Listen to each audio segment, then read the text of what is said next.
just take this certain segment of time where all you're doing is working towards that goal. It doesn't matter if you're changing your character, working towards the activity, whatever.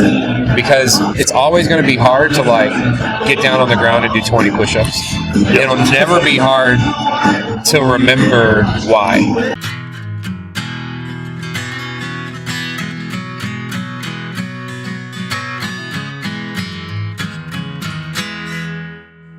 Hey, welcome to 10X Your Team with Cam and Otis. Yep, look, it looks different.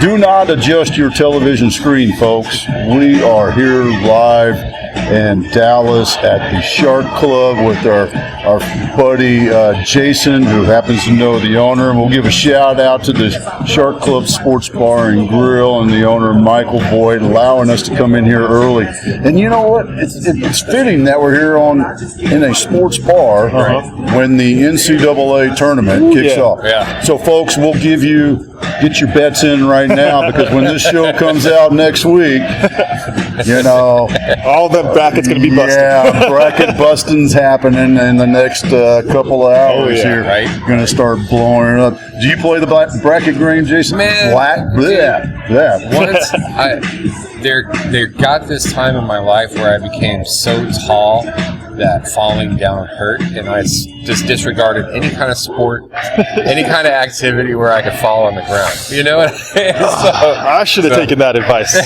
Got dropped in a couple lineouts, and that was, I'm sure you hear it all the time, right? Oh, yeah. Oh, did you play basketball? Yep. As soon as somebody meets you, did you play basketball? The amount of times a grown man will ask me that is weird. Right.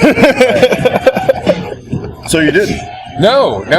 You know, and that's the thing. It's like, I didn't even start. My start of my leadership career was when I lost weight. You know, I was the fat kid in school. I was the fat teenager. By the time I was in my mid-20s, I weighed about 400 pounds. You know, like, give or take 20, depending on a meal the night before, you know, like, and then whenever my daughter started walking, that was a big catalyst of change in my life. Really? And then was it a I want to be here to see more type of catalyst? Yeah. Was it that sort? Whenever, when she was born and I held her, like, that started working on my character change, because I realized, like, my daughter's going to fall in love with me someday, right? But then whenever she got up and started walking, like, that's when it really dawned on me as like a major paradigm shift that she's watching us. Like, she's not reading instructions on how to walk. She's watching us walk, right?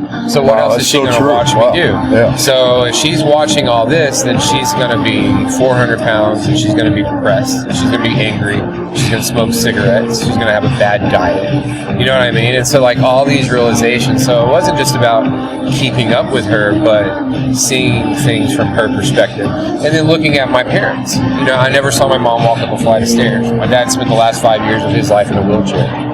And so it's like I think that there's this point in our life where we choose to die. And it can happen in our 30s, our 40s, our 50s, even if we're carried into our 60s or 70s. Yeah. But it was like, that was more of my making the decision that I wasn't going to die. You know, I want grandkids. I want great-grandkids. I want to be around for a long time. I want a legacy. My parents are dying in their 60s. I want to live until I'm 100. So not just live until I'm 100, but live healthily. Be able to stand and walk and run around with my kids instead of being in a wheelchair and having people have to clean up after me. That's not life, right? Yeah. How'd you take that and turn it into action? Because that's always the most fascinating thing to me is you can have this paradigm shift, like you said, where you see it, and there's a part of you that, you talk about making the choice to die. There's a part of you that's like, I can lay down and die, or I can keep going on this. I can get in that fight and push, and then also, once you decide you want to fight, where the hell you fight and what are you doing? Getting that specifics is a hard part of that journey. What was that like? Well, even now today, like, if somebody... You can apply this to relationships, you can apply it to business, it doesn't matter. The more time you spend working on something, the faster you're going to achieve it, right? So if somebody takes on this attitude of how many times do I have to go to the gym to lose weight. Well, you've already lost, because one of the biggest things that I learned is it had less to do with me being in the gym and more to do with everything that I was doing with the rest of my time. Getting to the point where if I would pass by a staircase, I would do pull-ups on it. You know what I mean? Making the choice to park at the back of the parking lot and then sprint to the door. Riding a bicycle and leaving my truck at home. And so these were like all little things that I eventually came into. But the biggest thing is most of the time whenever people make the decision to change, it's like an emotional decision. Like their parents die or they get a divorce or something like that, and they say, I'm going to change. Well, then that inspiration dies. Yeah. So the only way that you can the only way you can reach the goal is to fall in love with the process.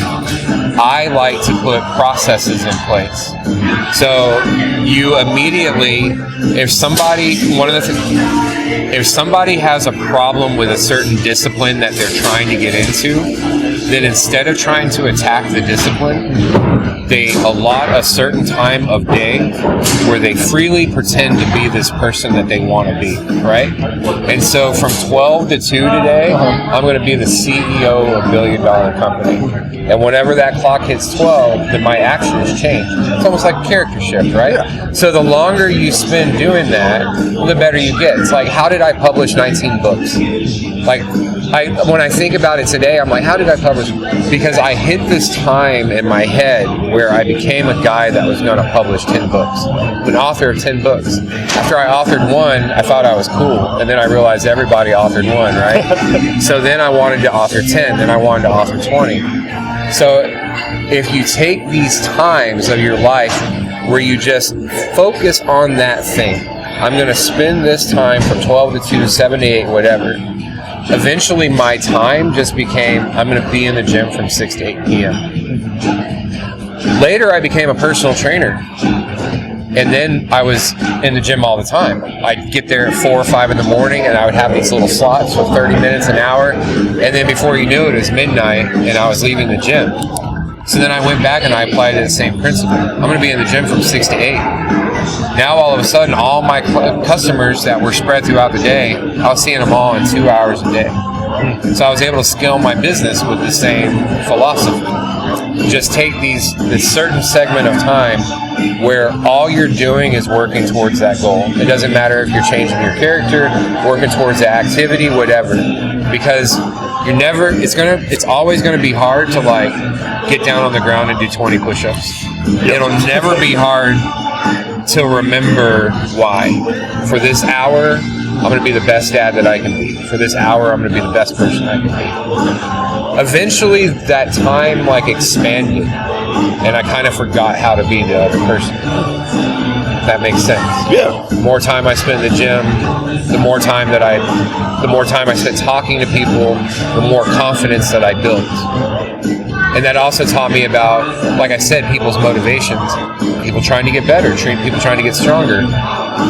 This is something that I talked about just this last week. If a husband or a wife came to me to work out and the other spouse didn't, a divorce was going to happen. There was no going around it, because one spouse was trying to get better and the other spouse wasn't. And I wasn't just going to get that person in shape. I was going to change their confidence level. I was going to change how they believed in themselves, how they carried themselves. By the end of this next 3 to 6 months, this is going to be a completely different husband or wife than the person that you married. You know? And so that's how we really have to take on a goal. Because even though people will say, like, take those small steps, I'm all about the small steps. But you have to stack the small steps, because we will never change small. We only change drastically. Something drastic has to happen before we move forward. So we have to be the drastic thing, right? Love that. I think so. It reminds me of, I think it's James Clear that said it in his book. Now I'm drawing a blank on his book, but yeah, I think it was James Clear that said that we default to the systems we have in our lives and the systems we have in our business. So in setting that up, because, you know, another thing that we talk about in Trying to Purpose is vision, goals, take your goals, break it into objectives into tasks into action steps, and right to the what are you doing today? How did you come up with this system? I mean, were you taught it? Did you stumble onto it, or did you just kind of build it yourself? I kind of built it myself. Now, I did grow up reading a lot of books in leadership. Like, my dad left when I was a kid, and then I spent, even the friends that I had when I was a teenager, I was friends with the guys that I was friends with because they had dads in their lives, and I was really looking for a dad to hang out with. And so even whenever I was in school, I started reading Bob Proctor and Les Brown and Tony Robbins and all these people. And Les Brown even became an owner of the Smarter app company at one point, which is really cool to be at that point in my life where I could even offer that to someone who was like a father figure to me in books when I was growing up. So one of the things that happened later is eventually my kids and my clients would become my major motivation. But all of this started because of my parents. I grew up in an abusive household. My dad was abusive, my mom was a victim. So they needed each other in order for their lives to move forward. But it was also a weird time, I was born in 83. Whenever I would come home from school, even in the mornings, it didn't matter. If I turned on the TV, I was going to see an advertisement for a $99 divorce. Really think about that. So all of the people that I knew, their parents drank, they watched TV, they were all getting divorced, they all complained about their lives, they never did anything to change it. So it was really just this realization that adults are stupid and I don't want to be like them, right? And so whenever I was going through my teens and my 20s, I never felt like I fit in life. So was it you feel like it was a pushback to this is the path that you're on, right? Because this happens. It happens all around us all the time. It carries on. But you felt it was different. It was I don't want to do that. That's a significant change. We hear people write books about that, right? Yeah, we hear stories about that. But there's hundreds of thousands that don't do that. So what was that catalyst that was like, not me? And I was just going to add on that, and it's, the difference of the avoiding of the negative versus building something positive. I think is a really key thing that you're talking about there too. It had a lot to do with just, I wanted to play football and I was talked out of it. I wanted to play basketball and I was talked out of it. I was always talked about the dangers or the negatives of whatever it was that I wanted to do. All you need to do is focus on the skills that you need to get a good job. And that's what I was taught from the time I was a kid. But during all this, I was being abused. During all this, my parents were arguing and fighting and telling each other they loved each other. My dad would beat me and tell me that God was telling him to do it. So I had this entire upbringing that sickened me. And so even later in life, I hit one of the books that I wrote. It became an Amazon bestseller, and it was called Breaking Point. And I wrote in that book about how most of us don't ever reach a breaking point. We don't ever get mad enough fast enough, right? And an example that I use is an abusive relationship. Someone, if a man and a woman start dating and over the course of 5 years it goes from hollering to hitting walls to hitting, then it's probably going to be accepted. If all that happened on the first date, I was like, no. Yeah, it's right? You used this analogy a while back, and I love it. It's the idea, how do you boil a frog? Right. You put it in and you turn the stove on. If you throw it into the boiling pot, it's going to jump out. Right. Yeah, totally. So all these things are happening, and I'm witnessing all these things. I'm witnessing all this anger, and I'm witnessing all this frustration, and I'm angry too.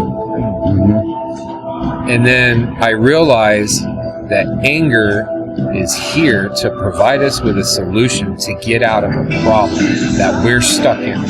It's a creative force of nature, but we tie it to negativity, because usually when someone thinks of anger, they think of aggression.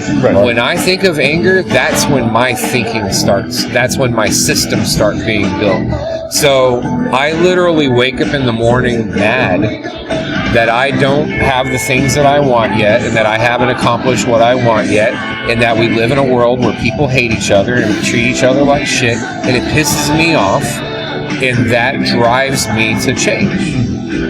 I don't know if that was the answer you were expecting. That becomes your fuel. That's my thing. I have a big ass chip on my shoulder, and every single day I work to get that chip off, and it keeps getting bigger.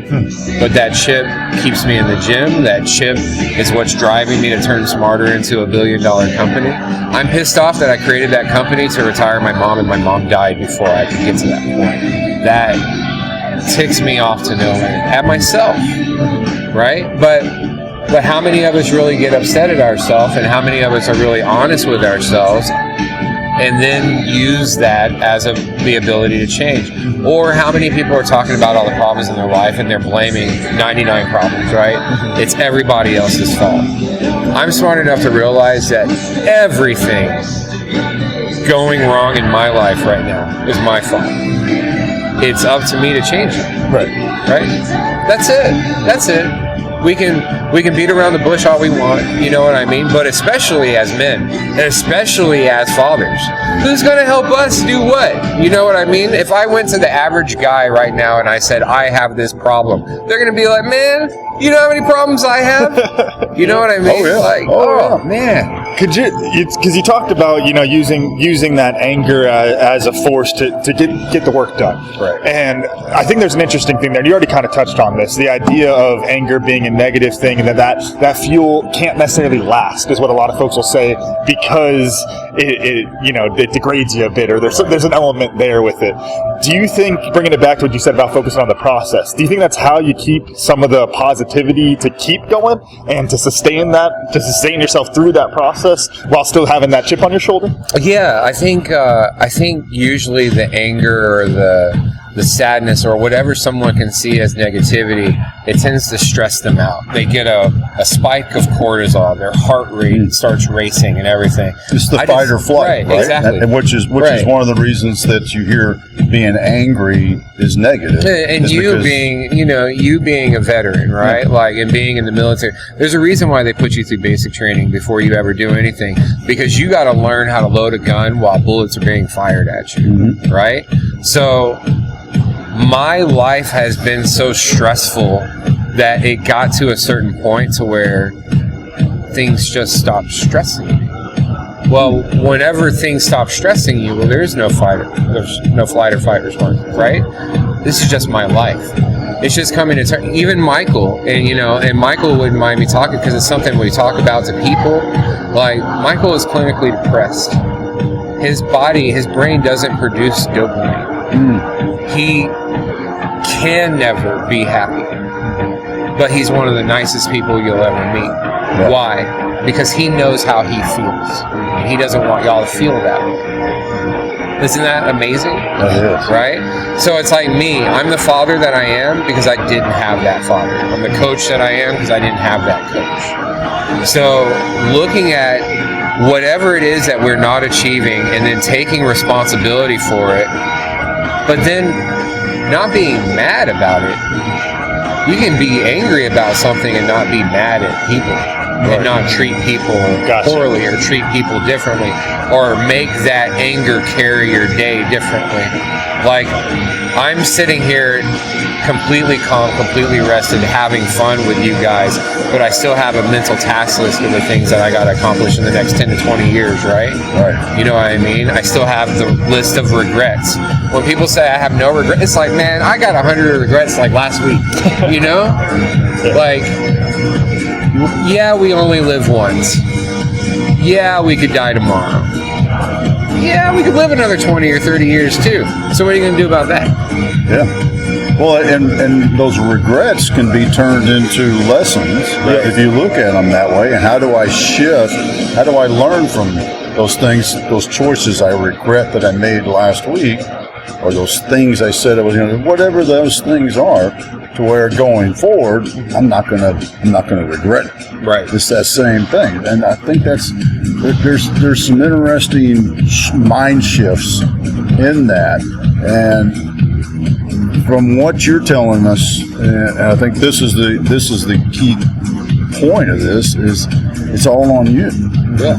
And when people see anger as bad, they see it because the anger is taken out on somebody else. That they blame it. It's the blamer, right? Yeah, it's the person screaming or shouting. Yeah. I mean, when you internalize it in the good way, not this, because you hear about this also, right? It is the internalizing emotion. We're not talking about internalization. I was going to say, it's the difference of I regret the way I acted yesterday versus going, you stupid motherfucker, why'd you act like that, you stupid, and like just drilling yourself over and over. I think that's a key difference. Rumination, overthinking, that doesn't help any of us at all. Mm-hmm. But the real process of thinking in and of itself is going from point A to point B to point C, taking something from start to finish. And you said something that I want to touch on, promises. I said a prayer to myself a long time ago where I let go of all the promises that I made myself that I never accomplished. And then I'm very careful about promises that I make myself now. And what I mean by that is the simplest thing, like telling myself that I'm going to do 100 push-ups today. Well, if I tell myself that and I don't accomplish it, then I just really fucked up my subconscious, and my subconscious stopped trusting me because I told myself that I was going to do something and I didn't follow through on it. So instead, that's that process that you build, right? Like, instead, at this certain time, I'm going to get down on the ground and I'm going to do a set of push-ups. I don't care where I am or what I'm doing. This is a task that's on my list today. I wish that I didn't start over my calendar like a couple of weeks ago to start filling in new things, because in 2024, I seriously had drink water on my calendar, and my phone and my watch would beep at a certain time just to remind me, because I was trying to just get these habits instilled in me. And now I carry this with me, and I'll fill it up 2 or 3 times a day and drink a gallon and a half, because I spent so long practicing drinking water that now my body tells me to drink water. You spend so long going to the gym that you miss the gym whenever you're gone. You spend long enough being a good person, then all of a sudden you start feeling like shit when you're not being a good person. You know what I mean? Could you talk some about the difference of, talking about like promising yourself something, but then still putting in the practice of it? Because I think that's an interesting piece. Like you said, when you lie to yourself about things, it's just like that idea we've talked about this a bunch. With 1 negative, you need 10 positives. Every time you don't do those push-ups, you need 10 times of doing it to get your subconscious back on track to believe you. Because why would you believe you? You were lying. But at the same time, you still were committed to doing those push-ups. Could you talk about that nuance? I know we're kind of in the nuts and bolts of it a bit, but can you talk about that? It was the character shift. It had nothing to do with the push-ups. It had to do with, who am I right now? There's a question that I used to ask myself all the time, and I got really, really high. And I asked myself this question. I mean, this was 15 years ago. I was standing in my kitchen, and all of a sudden, in my head, I asked myself, what should you be doing right now? So then it became this game of, if I hear lyrics repeating themselves in my head, or if I find myself overthinking about something that I shouldn't be overthinking about, the moment I became aware of that, I would then interrupt that with, what should you be doing right now? And usually whenever that overthinking was happening, I was not doing the thing that I was supposed to be doing, right? Because once we get focused on that thing, well, that becomes our drive. going to the gym is hard. When you're in the gym, you can be there all day. Oh, yeah. It's the going to the gym that's hard. But I'm Jason Criddle, and Jason Criddle would already be at the gym. And I believe that about myself. So where should I be right now, and what should I be doing right now? I should be at the gym. Even this morning, like, yeah, we're meeting here at 10:30, and it's such a late time, but there's still these things like, oh, I gotta get up, I gotta brush my teeth, I gotta take a shower. These things are still, I gotta drive there. But I'm Jason Criddle, so Jason Criddle would already be there. So you know what? Whenever you guys I'd already been here for an hour because Jason Criddle showed up. You know what I mean? Jason Criddle doesn't have time for that little weak thing that is still very much there in the back of my head, that weak little boy, that scared boy, that abused boy. It's still there. But now I'm the father. Now I'm the patriarch of my family. I don't have any more parents. Right. I don't have any more aunts or uncles. I don't have anybody that's above me that I can go to and say, what do I do? I gotta figure this out. There's an interesting piece there, talking about, and you talked about this earlier, of, you know, like like almost like you're playing a character sometimes, you know, like you're setting that time, and it's like, at that time I'm going to show up like that. I've talked about on the show before of sometimes if I'm down and I struggle with depression and anxiety, and I'll catch myself before I go out and coach rugby, and literally in my car doing the Ric Flair, the woo, Coach Cam, woo, like getting myself excited on it. And there's that, like, I say Coach Cam intentionally, because it's like, okay, it's a different person showing up. But then the way you're talking about it is it's the same person. And it's still you, but then there's still that separation of, you know, trying to get better, improving, all of that. Could you talk some about why you do it that way? Because like I said, I've heard the idea of, it's like I'm showing up, I'm the CEO right now. I'm showing up as the CEO, but I'm still Camden all the time, and that's a nuance I hadn't heard before. I'd love for you to explain that. I was talking about this yesterday. So like, I used to listen to. And while I'm sad, I used to be all into like interdimensional travel, and I used to listen to this physicist named Nassim Haramein, and then that led me down like all these other roads of mind expansion. I even listened to Terrence McKenna talk about his trips on shrooms and all that stuff. And so, like, I had this near-death experience many years ago, and I won't go too far into the story, but I will call what I experienced a glimpse. And then every once in a while I get this glimpse. So whenever I talk about what am I supposed to be doing right now, it's because in my head and my heart, I've already seen the end of what I will accomplish. Okay. And then everything else is just kind of a step to get there. Right? So if there is this super badass, amazing Jason at the end of my life, sometimes it was both. It was both. But man, am I going to be that super badass, amazing Jason at the end of my life? Or am I going to meet that guy and he's going to say, well, you didn't do it. You got to go back to Earth and start over and relive this whole thing again until you get it right. I mean, I don't really know. But there is a better version of all of us. There's a better version of me. And whenever I made the decision, who is Jason Criddle? Well, that Jason Criddle, he was a billionaire when he was 30. He had already authored 50 books whenever he was 30. He had already, like, all these things, even though I was 29. The thing is, he always told me, he said, man, even when I was 31 and I didn't achieve those goals, I didn't give up on those goals. I refined the processes that I learned throughout the year that would help me achieve those goals. And then I got to the end of the next year and I didn't hit those goals, but what did I learn throughout this year? If I'm trying to lose weight, and I'm thinking about giving up, but I have a picture from January, and here I am in March. You know, we've had some whoa, holy cow, what decisions did I make in that time to see that progress, and how can I amplify those decisions and maximize those decisions even further, right? Progress is that thing that will always drive us. I know what my end game is, and I'm not there yet, and I'm pissed off about it, so every day I'm working towards getting there. I know that there's this better me, this fitter me, this wealthier me, I spend my entire life being in a competition with that guy. That's the better version of me. And And it's a difficult making time, me mad but because he has all my stuff. Because we're gonna have some days. You see what I'm saying? He has my jet and he has my bigger house. He was a pro. And that's who Jason Criddle is, man. I can't stand him Looking down right now saying, move this because I'm trying to become him. And I'm working so hard at first full becoming day of tournament action. So what's your reflection process? Because these are great things and amazing to hear your thought process.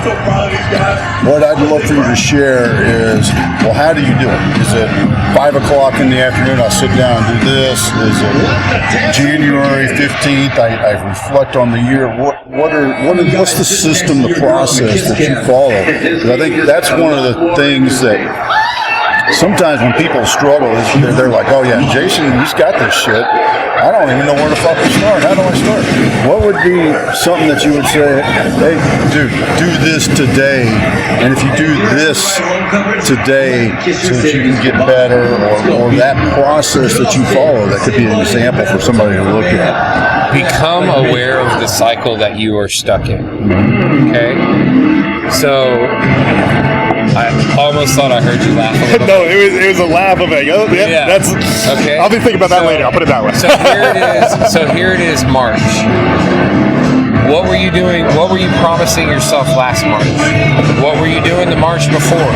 If you look at the last 5 or 10 years of your life, everything is happening at the same time. You're meeting similar people at the same time. Similar circumstances, similar opportunities are happening. I mean, like, I have a 15-year-old daughter, and I'll send you some of these pictures so that you can put them on the screen. I have a 15-year-old daughter and a almost 4-year-old son from different moms. Look at that. They are 11 years apart, and they are different moms apart. And so they're freaking twins. They're twins. So the calendar that we're in right now lines up with the same Monday and the same Tuesday and the same Wednesday that I was reliving 10 or 11 years ago whenever Emma was around this age. And I have this little boy with a ponytail running around my house. And he's doing the exact same things. I'm able to capture him in these different pictures, right? So once I became aware of that cycle, I realized that this cycle is not just something that's in my head or in my heart. This is literally the life that God has set up for me. This is a path that God set, and every single time I make a mistake, and every single time I do something wrong, God sends another opportunity or another person that looks a little the same, or they have the same job, or something like that. So now I know the cycle. So like Steve Jobs said, whenever you look back, you can connect the dots. Right. If you know the dots are coming, then you can excel them. You can exceed past everything. You don't have to go 1, 2, 3, 4, 5. Exactly. You can go 1, 7. Exactly. You can see that there's this similar opportunity, and I already learned this lesson, God. So I'm going to go ahead and get past this point now, and I'm going to skip ahead a little bit. I get to skip these steps. I've already learned this process. I've already learned this mistake. You know what I mean? So once I became aware of that cycle, well, then I became aware of how I was responding to things. I became aware of there's these times in my life where I feel like getting in the gym and being in shape, and then if I don't get in shape, then it gets to this point where I'm like, oh, screw it, I'll just put it off until next year. You know what I mean? Once you become aware of who you are, and I guess when you think about, like, all of this, it keeps coming back to awareness. Like, I don't really live in my head overthinking. I'm learning very much how to live through other people's perspective of me. There was a time that, I mean, even whenever I met Michael, it's been almost a couple years, but there was a time when I was trying to come up here and build a relationship with Michael. He has this beautiful place, and I'm like, I can use this place for network, I can use this place for this. And so Michael's a great guy, and I'm building and nurturing this relationship with him. And I'm sitting in a chair, and Michael's like, "Oh, Jason, I want to introduce you to these people." And then I'm sitting in the chair, and Michael's like, "Hey, my buddy Malcolm that manages Drew Pearson, he's coming up here, and he wants to meet you." And so, like, we got about 20 seconds here. I'll tell you what, Louisville, Creighton, stars are made now. he's trying to build a relationship with me. People are different in the tournament. Yeah, I agree. I am successful, right? Because up here, there's all that shit. Is capable of taking away the home advantage. I don't think they will, but they're capable. I am successful. Time they've met in the tournament. It took me, not only did it take me a long time to realize that, it's something that I'm still trying to realize. Creighton and Louisville. So the only way that I can do that is I have to perceive who I am from everybody else's perspective, because they're going to be expecting Jason Criddle to carry himself a certain way. When I walk into a room, there is a certain sense of accountability, just like someone wearing a uniform, someone serving in the military, a doctor, a nurse, it doesn't matter. So it doesn't matter what clothes I'm wearing, it doesn't matter if I remember to shave, it doesn't matter how tired I am, whatever. I'm still working towards that guy, and I have to be that guy every moment that I can. Do you think about, talking about the cycles, do you think about it in terms of perfecting the cycle or breaking it? You know, like there's going to be the lulls and you're just trying to make that lull a little bit better, or cut the lulls out entirely? What's your approach with that? Can I see your notepad real quick? I'm going to draw a little symbol. Here, I got more space on mine. There we go. No, I can. Yeah. Okay. Cool. So this is something I talk about all the time. So like Monday, Tuesday, Wednesday, Thursday, Friday, fresh. Next week, next month, next year. This is everybody's life. And then they are wondering why they keep meeting the same people, they keep having the same problems, they don't know what's happening. At some point, you gotta... So like my old logo, my old J was this. And it was just a guy that left that path, right? If I'm doing this all the time, then some of the worst things that could possibly happen to me are going to happen to me. If I'm doing this and I'm living my life like this, well, nothing can happen to me. I'm invincible, and I'm my own competition. You can take something like a pyramid. Well, everybody's down here and they're all fighting for $50,000 a year. But up here, these are like $1 to $5 million grants. Up here, these are billionaires. There's like 10 of them, you know? So there's so few on the planet that they don't care if you're trying to build $1 billion company. So once I get past here, I'm no longer competing with these people. Once I get to here, this life is easier. Right now, my company is worth $116 million, and I'm realizing that it took 8 years to get there, but to get from here to $1 billion, that's probably going to take me this year, maybe into next year, right? The higher I go, the less bullshit that I have to deal with, and the more I just have to change who I am. And that's something that a lot of people don't understand, whether they want $1 million, whether they want a better relationship with their wife, their husband, their kids. We can only go as far as our emotional state and our ability to deal with those emotions can take us. Like, if we get to a certain point in stress, or if we get to a certain point in our cycle and we break down again, well, it can only repeat itself. And after it repeats itself so many times, well, that just becomes our norm. That's literally our personality at that point. This is no longer a situation that is affecting a person.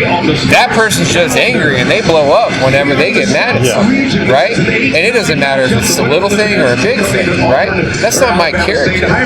That's not my character. I'm going to be the coolest person in the room. I'm going to have a solution for every problem. I'm going to outthink you. I'm going to outwork you in the gym. It doesn't matter what it is. If you're doing something and I'm even remotely interested, I'm going to try and become better at it. You know? And that's that thing that just drives that. Always wanting to be better. But here's the thing. I don't think that's special at all. And I think that's how we should just operate. I think that's how humans are supposed to be, you know? So what's something that you had to let go of? Because, we're nowhere near that. And in that sense, because everything has to change in order to go from 116 mil to $1 billion. Because you have to look at, we were having this conversation on the way over here yesterday.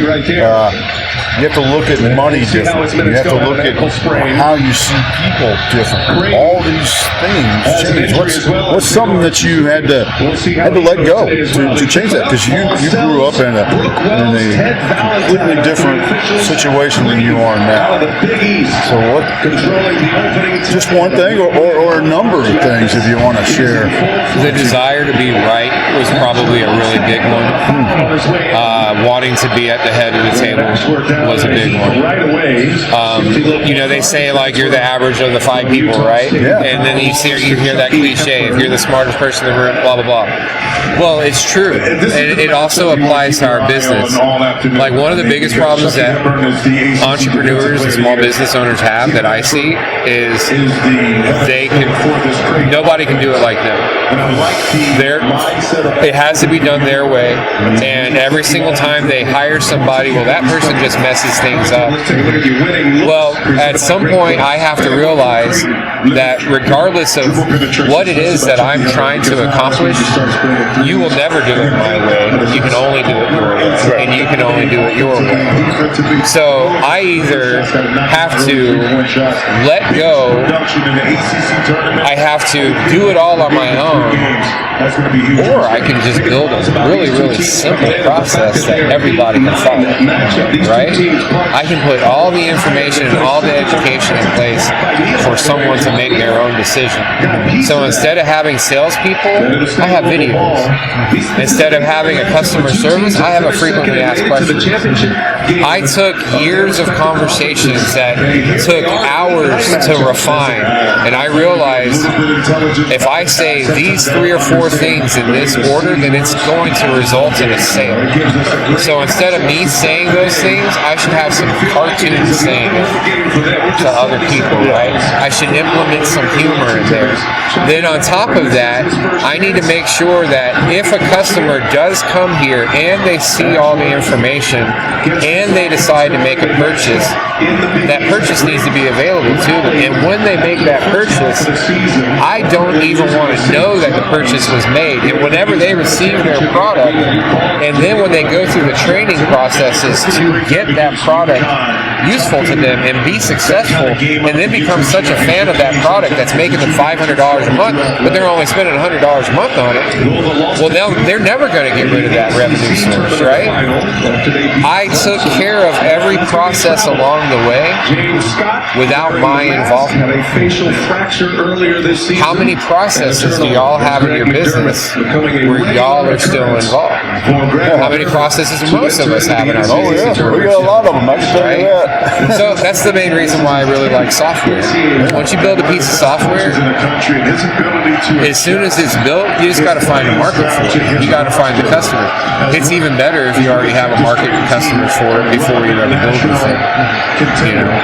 Do you think about, because I think this is an interesting problem inside of in entrepreneurship, talking about building out the systems and processes so you don't have to be involved, so you can be more hands-off, build a team, scaling the business, all that kind of stuff, right? There's an aspect there of you kind of have to build it the crappy way first, or you kind of have to, you have to be doing it to get it to the point where you can actually scale it. If you try to build it super scalable but you never have the first sale, then there's nothing to really scale on. Could you talk some about that aspect? Yeah, one of the very first Forbes articles that I wrote was called "Perfection is the enemy of good enough." Before y'all came in, I was actually sitting down talking with Michael about the situation that I'm in. An acquaintance that we know wants to build an app to compete against an app that we use in the car industry. And whenever he came to my company, he said, "How do you want to do it?" I said, "We need to put up a website. We need to make some screens of what it is that we want to build. We need to start talking to people about it. And then as as this goes along, we're going to find some partners. We can even build a little smarter app, which we already have, just a marketplace app, give people the ability to invest or become sponsors, and then put pictures like slides of the demo inside that app. We're going to spend this much money to go out there and see if anybody even wants this out. Well, he had invested in our company, and now he decides, well, I want to take that investment that I gave you, and I would instead like to build this piece of software to compete against these people. We started the project in September. The demo was finished in December. It's almost April. We haven't done it. And now he wants me to pour money into it to build it. If he had listened to me, we could have had customers for the last 6 to 8 months. We could have been building the app with their money, with investors and sponsors that we brought on through our general marketing and advertising. We never would have to spend a dime on this thing, but now it's costing me money. So it's at the point where I don't even want to be part of the project anymore. You see what I'm saying? Yeah. So whenever anybody starts a business at all, then we need to do the very minimum that we need in order to get a customer to give us money. If that happens, we start scaling from there. Then we decide on a logo. Then we decide on a name. Then we build a website. That way, if anything, you're just doing business underneath your name. You know what I mean? But I mean, I have literally written books and I've had entire podcasts. I've seen people throw away $12,000 and 6 months on a logo design. I've seen a person throw away $7 on creating a sock. I have, and 2 divorces included in that. I mean, people will literally go to the ends of the earth being busy, and then they'll never do one productive thing in their business. Is that them trying to do it the sexy way? Is that kind of what it is? A bit? Yeah. That's them wanting to print a business card that says that they're a CEO before they ever learned that a CEO is a board-appointed position. And, you know, I'm only in this position because all of us voted, or everybody else voted that I'm good for this position, right?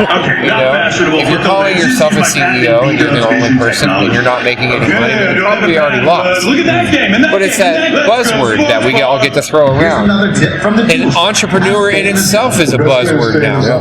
You know, everybody wants to be an entrepreneur. So much so that it's not even cool anymore.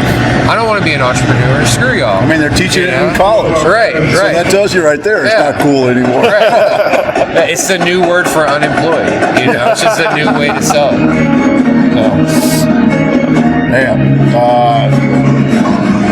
Camden, we don't have our little signal thing, but, you know, I was thinking what I learned, unless you had another...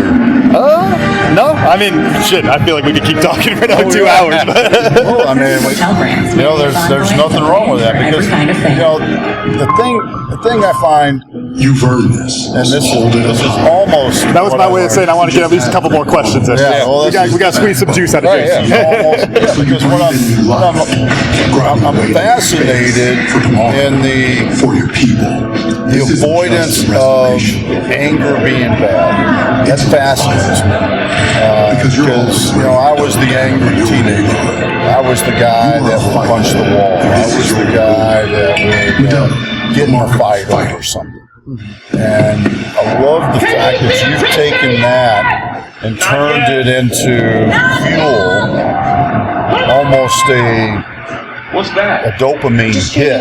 Innovation changes everything. Physically, not just in the mental aspect of, you know, your purpose is your fuel. In that sense, it's this is the thing that drives me to action, because I don't like what I'm doing, but I accept that I am responsible for where I am. Now, I am responsible for change. That's a big step. How do people accept that shift from it's somebody else, I suck, those sort of blamer games, to it's a fuel that gets me to the next stage in my life, because I don't like the stage I'm in now. I don't know if everybody can. You know, like let's welcome in the third member. I remember reading this book. I can't remember the name of the book, but I remember it was Dr. Daniel Amen, and he's a psychologist.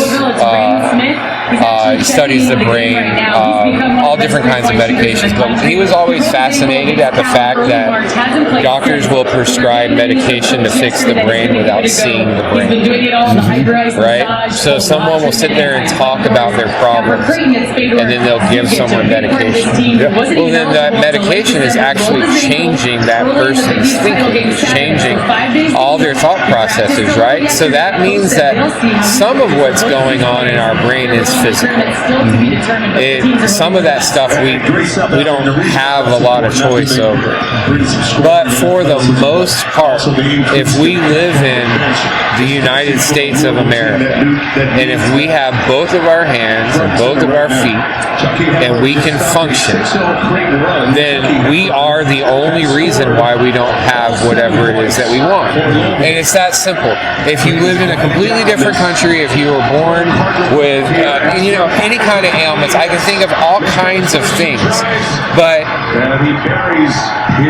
there was a point in time where we were progressing as humanity until we hit this point where everybody decided to start being entertained. Well, once everybody decided to start being entertained, well, then diabetes and heart disease and cancers and wars. I mean, wars are coming back, right? Like, wars are here again. So, like, all this stuff is happening, but it's because everybody's just sitting around doing nothing, right? Nobody's working towards anything. Well, I know that if I know myself well enough to know that if I was sitting at home with nothing to do except watch TV, then I'm not going to be happy. And that's just me personally.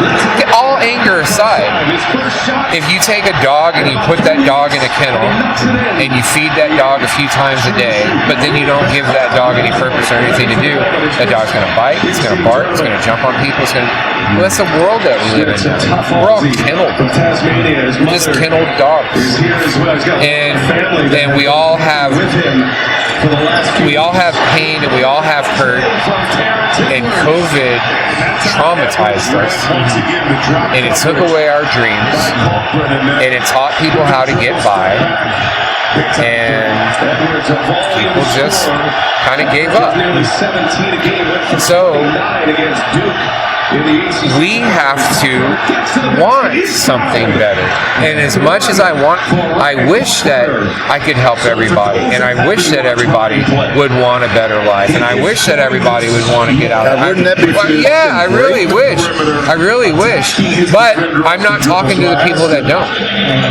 The people that do want to get out of that funk, they hear the message. The people that do want to get out of that funk, they already know the system. Right? Because there is no process, and there is no book, and there is no checklist. You gotta fucking grow up. We are adults. I'm a 41-year-old man. I don't have anybody else that's taking care of my family except me. And if I don't do it, then nobody else is gonna do it. Like, I cannot imagine my kids without me. I don't want to imagine my kids without me.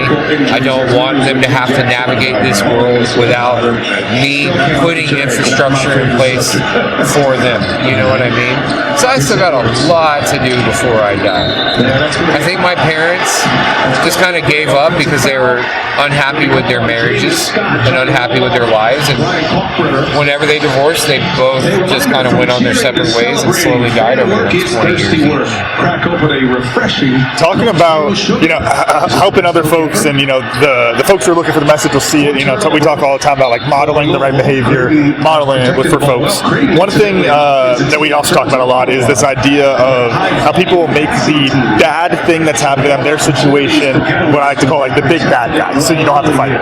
Because if it's the government, if it's capitalism, if it's whatever big word, the isms are usually they're all isms, but if you make it one of those isms, one of those big bad guys, then I have an excuse to not take the action. Right. You sharing your story today, you had some very legitimate reasons to not take that action.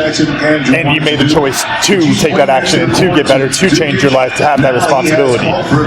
What do you think was the difference of why you chose to take that action versus falling into the, it's the big bad guy, I can't do anything? I'm smart enough to know what I already have experienced.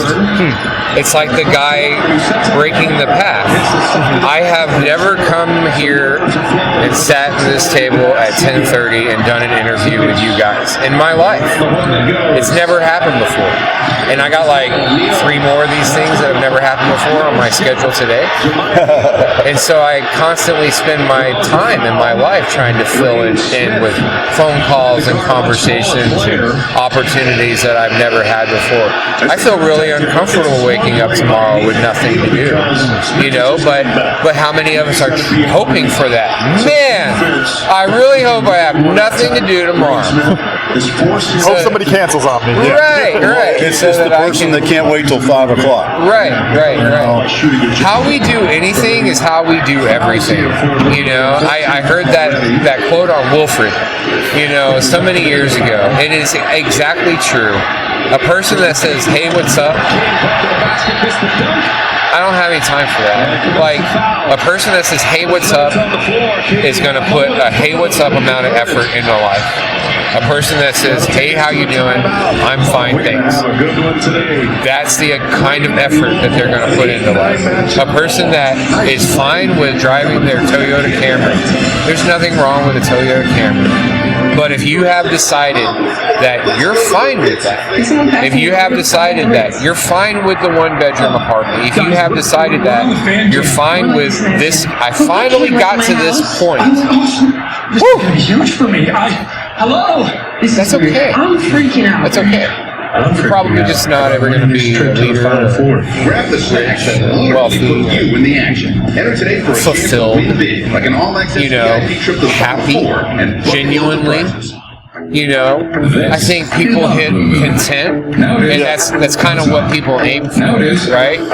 Like, here's the dreams I had when I was a kid, and orange makes a blue moon a blue moon, and everything a little brighter. I'm good here. So now that I'm here, everything about my life is going to be here. The people that I hang out with, the vacations that I go on, the food that I eat.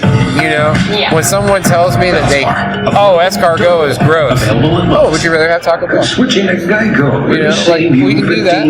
I understand. If you don't understand. But there was a part of me that didn't understand that. And then there was a part of me that wanted it. And I realized that I had to change my character to get there. Even Bob Proctor said it. Bob Proctor said, if you win the lottery tomorrow, you better hope you become rich before you go broke. Right? Yeah. You better hope you learn to become rich before you go broke. And how many of them go broke? All of them. How many of the sports stars go broke? All of them. Right? Because they got this. They got there. And then but never learned how they got there. Right. I have companies that are making $1 million a month. I have no idea how they're making $1 million a month. I have people that you have people that are going to pay a personal trainer because that personal trainer has a 6-pack. The personal trainers had a 6-pack since they were 5. They don't know how they got that 6-pack. Why do you think they can help you get a 6-pack? Because they look good? You need to go find a person that's out of shape that was in shape once before. You know what I mean? Take some pointers from that person. Like, look for that knowledge. Look for that expertise. It just reminds me of quote, whatever I heard, or synopsis I heard of Sir Edmund Hillary when he came down after summiting Mount Everest. Was a reporter asked him what he saw. He said he saw a mountain he hadn't climbed over there, another mountain he hadn't climbed over there. So here's the guy that just climbed the highest mountain in the world, standing on top of the highest mountain in the world and looking at other mountains in the distance that he hadn't climbed. Think about that. When you put that in perspective, it's exactly what you were talking about. Yeah. You didn't. It's not a finish line. I can't remember who said it, but it's an infinite game. The goalposts are always moving. I've heard you say that. I don't know. Yeah, Otis ain't taking credit for it, but I can't remember who said it. Life is an infinite game that has an end state. Yeah. The end state is death. Right. But until death, everything is changing. Right. The goalposts are never the same. Yeah. If you allow the goalposts to be the same, then it's like you said. We just sit there, we're content, we'll be the same, we'll complain, we'll just, why can't I have it? I have to take a note. I'm going to read it to you. Yeah. There you go. You lose as soon as you win. When you were talking about that, I was thinking about on Dark Knight Rises, whenever Batman throws a punch at Bane and Bane catches his fist, and he said, victory has defeated you. You know? He's basically saying, like, you made it to the top, and then you stopped. You know? That was the same thing on Rocky, right? Whenever Rocky became the champion, and then Clubber Lang beat his ass down. He didn't have the eye of the tiger anymore. He was wearing a suit, walking around and posing in yogurt shops, talking about how he was the champion. Like, there is a guy that I'm going to be on the day that I die, and I'm not dying today. You know, I know that I have a long time to get there, and I know that I'm constantly working towards that. Like, I don't care what goal I accomplished today. I didn't win, and I'm not trying to win. I could go through my phone right now, and I would hear 5 people. I would show you 5 text messages from people telling me that I should celebrate at the fact that Raphael Rowe, who has the show Most Dangerous Prisons on Netflix, is now using our firm in order to help him raise funds. Because whenever that call happened on Monday, that was this huge, big deal to me. But then the call happened. Well, now we have work to do. So, do I celebrate because I got on the call? No. Do I celebrate when I help him achieve his first goal? No, because I imagine he's going to have a second goal after that and a third goal. Like, I think we spend too much time trying to win. We spend too much time trying to celebrate and trying to relax. Oh, I had a hard day. I need to watch. Really? You had a hard day at desk using fingers?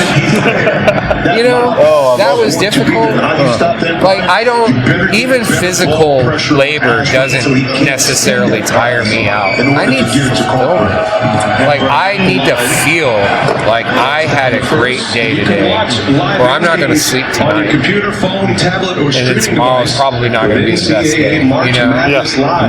Well, I think, you know, it really goes back to what you were saying earlier about the process, right? Taking pride in the process, focusing on the process, because as soon as you focus on the win, then that becomes your end state, and you're going to fall right back into it. You know, I always love, and I'm sure I've referenced this a bunch on the show, the Freakonomics episode about one-hit wonders with between musicians and authors and all this, and it's like, what happens when you're the one-hit wonder? Well, you went, wow, I must be great, therefore I'm just going to go be great. And it's like, no, what happened was you took 15 years to write one goddamn song. Right. And if you go and you go back and you do what you were doing for 15 years, and, you know, improve your processes, of course, but you go back to those processes, that's how you can sustain that success and go get more of those wins over and over again without focusing on too much. I mean, it's huge. I talk about this all the time with rugby. You know, it's I said this after we lost to UCLA earlier this year. Hey, fuck the wins, fuck the losses, get back to work. Right. That's it. And if you just focus on the work, eventually you get to where you want to be, and then you can keep going after that. If you just focus on the goal, then you're gonna freaking burn out right after. Yeah, you know, like, it's a joke that I say all the time, but I always say business cards should come in packs of 6 because that's how many that people give out before they give up, right? Like, if you, like, imagine ordering a pack of 1,000 business cards and then giving all of them out, right? I mean, you can take any business owner, and I guarantee they're going to be a millionaire at the end of that 1,000 business cards. But how many people are willing to do it? You know, they give out the few, and then they move on. They write the book about that business that they already gave up on 8 years ago, and now they just have that book out there. You know, like and the 1,000 business cards is the process. If you're focusing on getting that one person who's going to save your business and going to get the investor and connect you, then you're focusing on the win. You're not focusing on the process anymore. Right. The process is I got to give this card to somebody, and I got to introduce myself. I got to get their contact information. I got to work their network. I got to do the ask. Whatever it is that I'm asking for, I got to ask. And whenever they give me contact information, I got to do that process over and over. The funny thing is whenever you show the universe or God or whoever you want to call it or whatever you want to call it that you're willing to do it, he usually helps nudge along. Like I always like to think of that song, when I move, you move. Just like that. And that's kind of what the universe does. It's just that you never know what the move is going to be. Like I made the move of putting the business card out there. God made the move of putting the right person from Walmart in the share. You see what I'm saying? You made the decision to show up, and then God rewarded you by putting you next to the right person. And that's how it all works. So it's not even just giving out the 1,000 business cards. It's being willing to give out the 1,000 business cards and having that dedication and that ambition in your heart so compelling, and you've shown it so much that God gives you a little break, and he goes, here you go. Here's you a little miracle. Here's you a reward for your hard work. And those are the celebrations that you got to look for. Like, if I have a good call or a good business meeting, or if I close a deal today, like, you know, I used to say I was a sobriety counselor for a while, and I'm like, why would you celebrate sobriety with getting high? Like, oh man, I haven't drank in so long, I'm gonna have a drink. It's like, wow, how much sense does that make? Hold on, guys, let's think about that. You know, Wow. so it's like if I'm sitting here and I'm trying to close this deal, well, usually the closing of the deal is the starting of the work, right? Yes. So we should take that and apply it everywhere. Anything that I accomplish today is a step on the way to where I know that I am going, and I have not won until I get there. And if I spend my entire life never winning, I am completely fine with that. You know, I am fine taking second and third place for the rest of my life. But I'm always going to try and get first place. Does that make sense? Oh yeah. You know? 100%. How many people will not get first place and they'll give up? Yeah. And it's like, you didn't have the right to get first place. You never practiced hard enough for first place.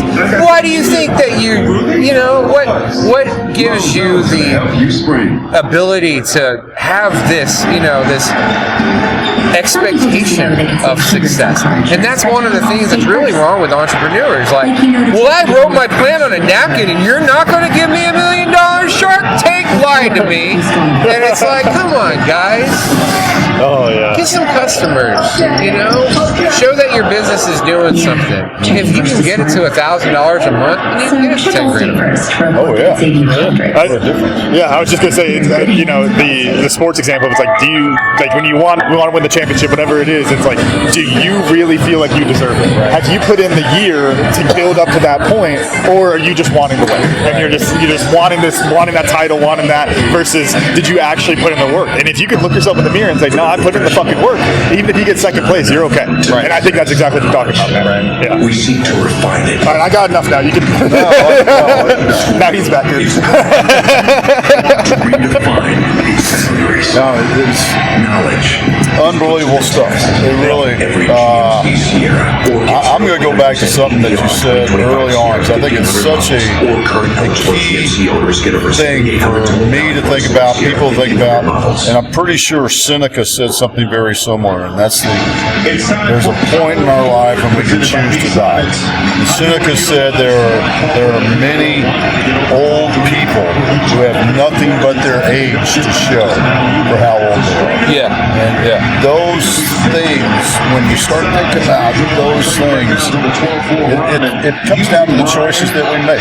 Right. Not only to set screens, but a lot of You can times choose to die today, catch either finish and create or create. you're dead, and just go through the rest of your life. You can choose to live today, Is what creates all these and dying will just happen. Right. I think that's a powerful thing.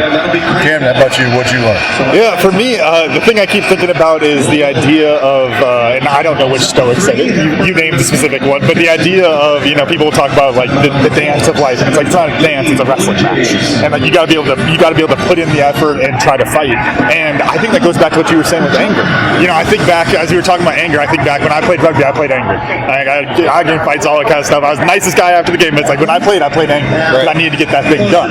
And because if you don't, if you're happy, if you're content, well then it's that dancing example where you're letting life move you around. You gotta have that chip on your shoulder and go take it a bit. Otherwise you're not gonna get anything. And yeah, it's that combination of being okay with the anger and it's not necessarily negative and using that as the fuel to go get what you want out of life and go attack those processes like we've been talking about. I mean, it's powerful. Well, it's like it's that saying like it's better to be a warrior in a garden than be a gardener in a war. So I was in the Army for like 5.5 minutes. I don't ever want anybody to thank me or anything. I didn't make it through training. I got sick. I got pneumonia, and I came home. So like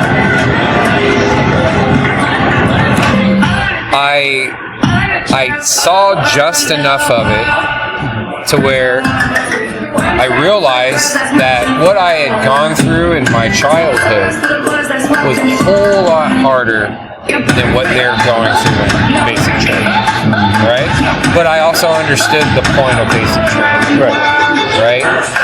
I look at athletes, I look at the most skilled people, the most successful people on the planet. At some point in their life, they have some guy screaming in their face, telling them that they're doing it wrong and that they need to get better. That's okay. Welcome back to the studio where the big story is it's okay a $10 off haircut to coupon be at Great wrong. It's okay to want to be better. And the only way that we can is we have to realize that about ourselves. We are all so concerned with being right and strong and independent, and we're all beautiful, and we all belong to stupid labels and blah, blah, blah, blah, blah, blah, blah, blah.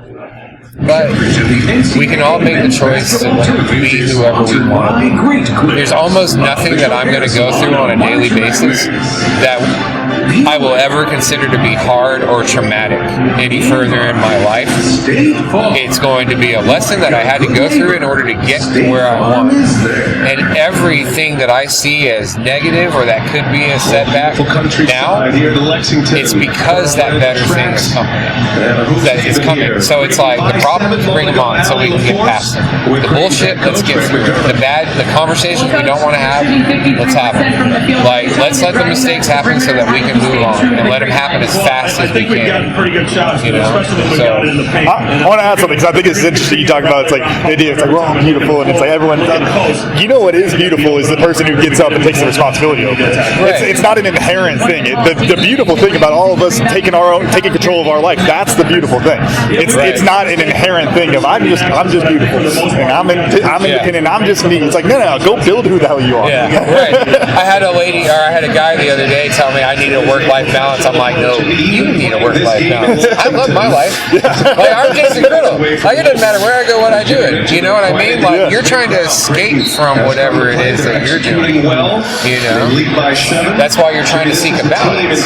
Because you're one person, one place, and one person, another place. I have to be happy, What'd you learn, Jason? Man, I learned that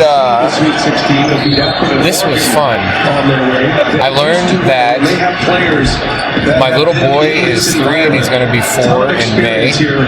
And I hope to God that I have a great relationship with him throughout his childhood, throughout his teenage years, into his adult years. My daughter is 15, and I raised her on my own the majority of her life. And I told her even when she was little, I was like, we don't have to have this TV relationship where you go and slam the door because you're mad and we're so sarcastic to each other. We can communicate. We can talk to each other. You know, like you guys are a testament to what a good father can do. I'm talking to you. You are a great dad, man. Thank you. You raise a great fucking boy. You are. Like, that is cool as shit. I appreciate You know what I mean? You're a great dad. Like, I strive every day to be a good dad. You remind me of so many dads that I wanted to be around whenever I was a kid. You remind me of a dad that I would love to continue trying to become, you know? So that was my biggest lesson, man. Y'all have a beautiful relationship.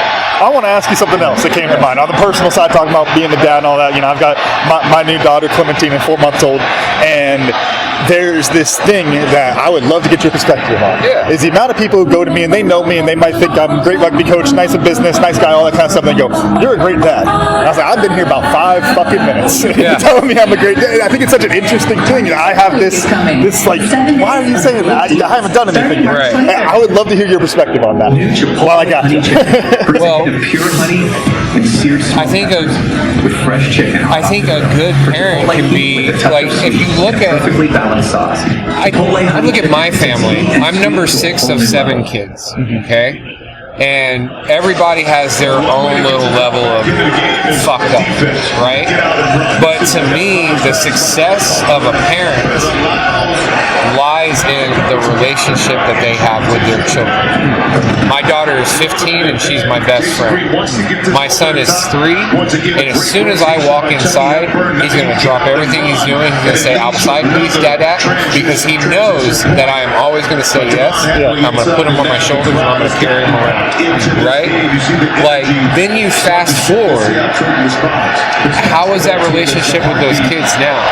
Because none of us wanted to have relationships with our parents past our teenage years.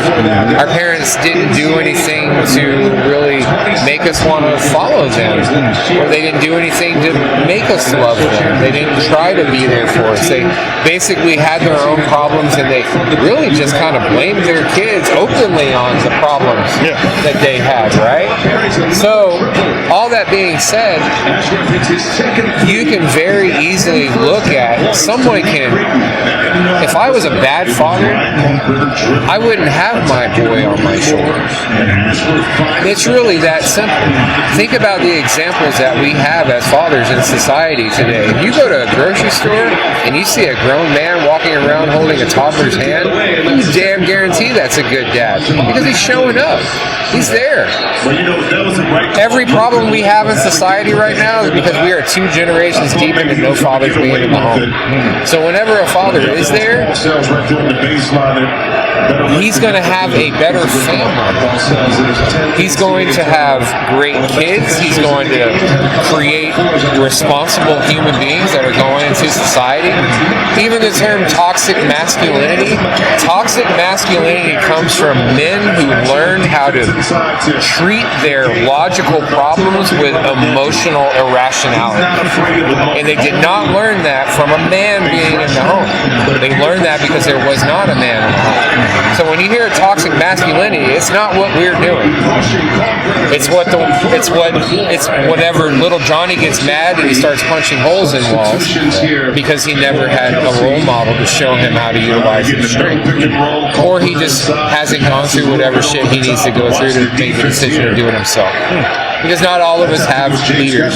Some of us have to become leaders, and we have to do it on our own. How many times do we see this? I appreciate that. And that's one of those, I'll say this for the folks that listen, we always say off the air of, it's like, we follow our genuine curiosity, so I hope there's someone else out there who wanted to hear the answer to that question, because that is just my genuine curiosity. So You're going to be a great dad because you have a great dad. You can't not be a great dad because he's a great grandfather too.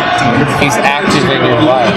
And the day he passes on, he's going to become your hero. And I'm not saying that he isn't, but the day he's going to become a bigger thing than you could possibly imagine.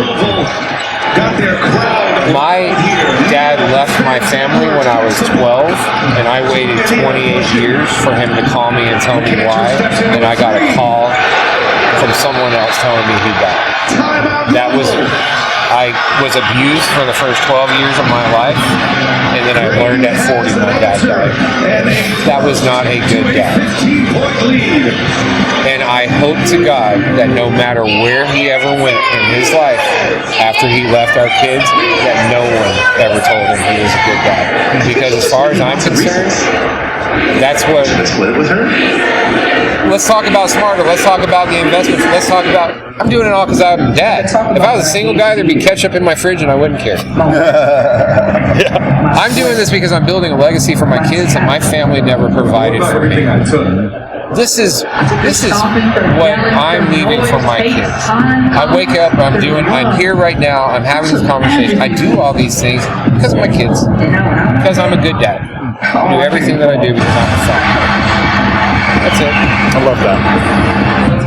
Awesome. Jason, how do folks find you, follow you, get in contact with you? Good. Jason Criddle. Just Google Jason Criddle, jasoncриddle.com.